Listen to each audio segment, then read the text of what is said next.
I'm just taking a picture of these flowers here on the table. Zoom in nice and close. Look at that, lovely. Okay, it's not exactly the most interesting photo I've ever taken, but at least it's well exposed and in focus. Oh, hang on, it's actually not in focus, it's a bit blurry. How did that happen? If you take a closer look at this photo, you'll see that although it's quite blurry, it's not really out of focus.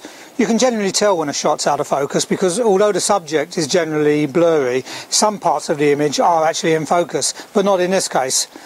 Most people, when they see a blurry photo like this, automatically think that the picture is out of focus, but more often than not, it's caused by camera shake.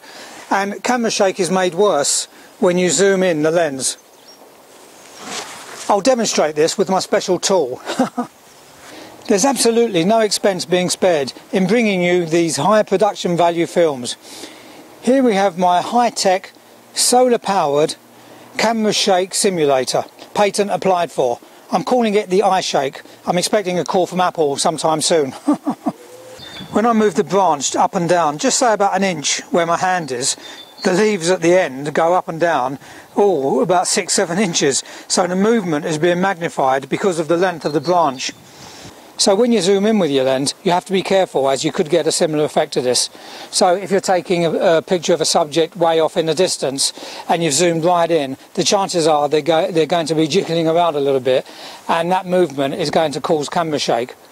Let's try a little experiment now by taking the video camera off the tripod, and we'll see how this looks through the lens of the camera. So the video camera is now off its tripod, and I've set the lens to its widest setting, just focusing on these flowers, and you see it looks quite steady. Now I've moved right back and zoomed in to about 250mm, and you can see the flowers are now jiggling around. And I swear I'm not doing this on purpose. I really am trying to hold the camera as steady as possible. So it's that movement that causes camera shake, but there are some easy ways around it. You could put the camera on a tripod, or perhaps on a wall or table. But the easiest way of doing it is to change the settings on the camera to increase the shutter speed, which will then freeze the action.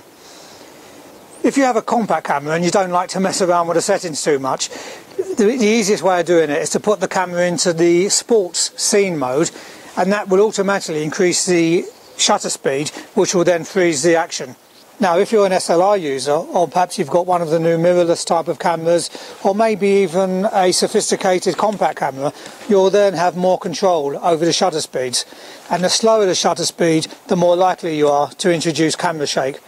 But there is a simple rule which can help you to work out what is the safest, slowest shutter speed. If you're at a focal length of, say, 50mm, then unless you're using a tripod, you shouldn't really go any slower than about 1/50th of a second. If you're at 135mm, then about 125th of a second is about the slowest. 200mm, 200th of a second. So that's the general rule. But of course, some people are capable of holding a camera a lot steadier than others. So it's really just a rough guide. Now I'm going to take a picture of these flowers. Now my current settings are f16 at a 60th of a second, which is a very slow shutter speed for hand holding, because I'm going to zoom in to 200mm on the lens. The flowers are quite nicely backlit, so this will look quite good. The problem now is, as you can see, the flowers are a little bit blurry because I was shooting at a 60th of a second when my focal length was 200mm.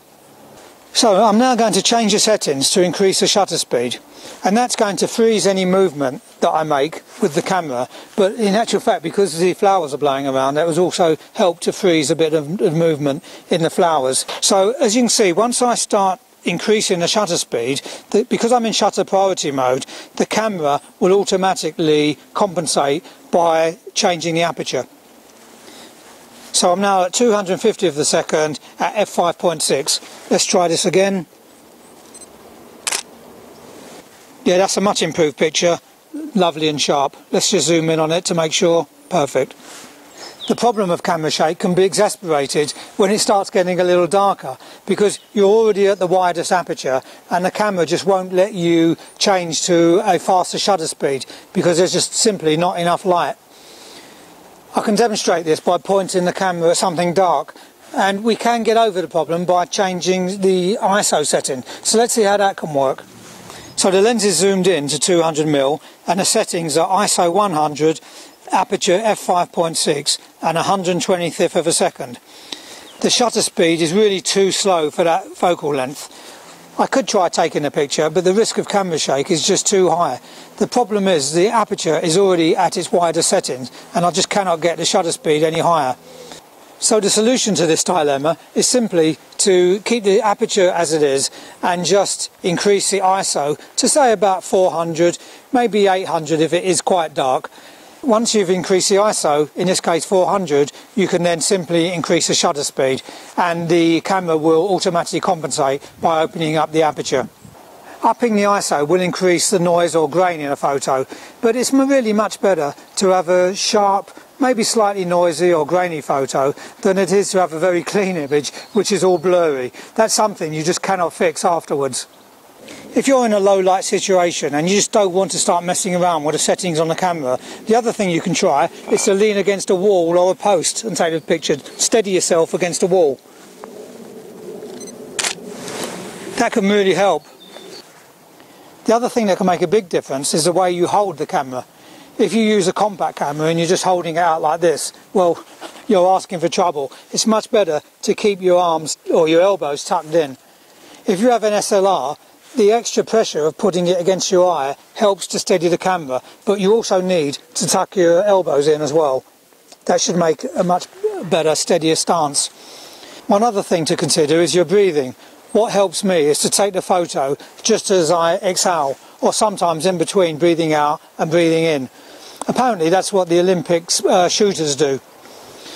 One final thing that I forgot to mention is that many of the newer cameras now have something called vibration reduction or image stabilization, and that's a technology that helps to reduce camera shake. Sometimes the technology is in the lens and sometimes it's in the body. It depends on the manufacturer, but that can really help. Now if you have that on your camera, you can safely use slightly slower shutter speeds. Anyway, that's about it. I hope this film is going to help you to take sharper photos. Bye for now.